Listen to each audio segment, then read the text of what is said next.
Good morning guys, kamusta kayo guys? At sana ay nasa mabuting kalagayan. For today's video ay magluluto na naman tayo ng isang masarap na ulam guys. Magpepesa tayo ng bangus.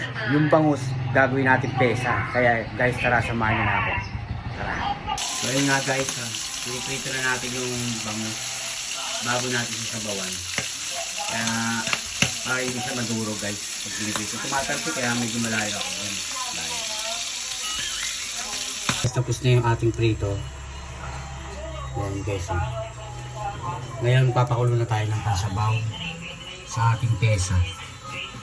Unahin natin ito guys kasi papalambutin pa natin yung patatas. Kaya hintayin nyo lang guys. So yun nga guys, okay na siya, malambot na yung ating patatas. Then lalagyan na natin itong mga isda.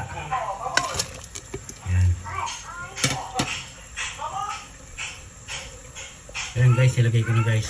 Medium heat lang guys ang gagawin nyo. So yun guys, okay na siya guys.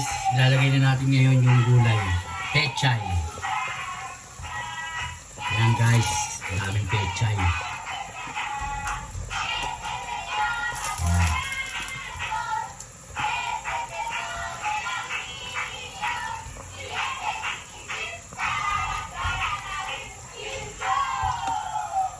Ayan, pakuluin pa natin siya guys. So yun nga guys, ito na ang ating pesang bangus. Pagkasarap-sarap at pagkaanghang-anghang. Hindi na po siya guys.